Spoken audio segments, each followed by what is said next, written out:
Ah, les Français. Poser un lapin. Ah, c'est comme poser une colle? Mettre des bâtons dans les roues, ouais, dans le genre. Pas se présenter à un rendez-vous, pas être présent, quelque chose alors qu'on s'est engagé à le faire. Apparemment, l'expression vient de l'époque où le lapin signifiait la fertilité. Et poser un lapin, c'était quand on avait recours au service d'une prostituée et puis qu'on se barrait sans payer la note. Être tiré à quatre... Ah, être tiré à quatre épingles, c'est pas... Non, ah, ça m'échappe. C'est une histoire qui est improbable, quelque chose d'improbable. Quand tu es tiré dans 4 différentes directions, un peu partout. Ça, c'est être très bien habillé. Pour comprendre cette expression, il faut s'imaginer, par exemple, une étoffe carrée qui serait posée sur un coussin et aux 4 coins de laquelle on mettrait des épingles pour qu'elle soit bien lisse, bien tirée. Piquer du nez, c'est quand t'as la rhume et ça coule. Prendre une fouille, si je ne me trompe pas, ou se saouler, je suis plus certaine. S'endormir? Quand toi tu piques du nez, c'est que tu es tellement fatigué que tu vas tomber, ton nez va tomber en avant parce que tu t'endors. Et le matin, quand tu piques du nez, tu risques l'atterrissage forcé dans ton gruau. Être charrette. Être lent?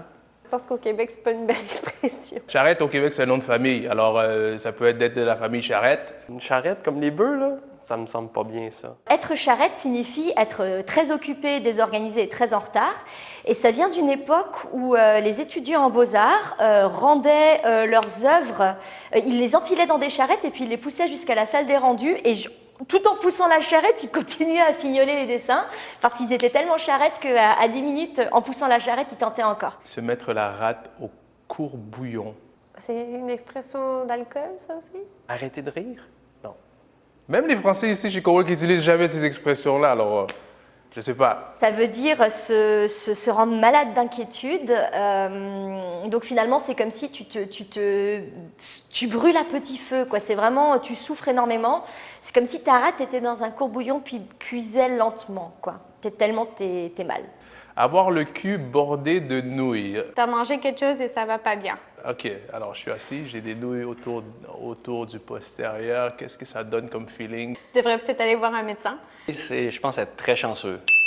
Faut pas pousser mémé dans les orties, surtout quand elle n'a pas de culotte. Hi. Ah non, là, je vous dirai pas l'image que j'ai, c'est pas bon. Ouch. Déjà, tu devrais pas pousser ta mémé dans n'importe quoi. Faut pas abuser, quoi. Faut pas pousser. Mais alors en plus, déjà, faut pas pousser, faut pas exagérer. Mais en plus, quand tu pousses mémé dans les orties et qu'elle a pas de culotte, tu repousses extrêmement les limites de la bienséance. Alors, faites attention à vos grands-mères, prenez soin de vos grands-mères.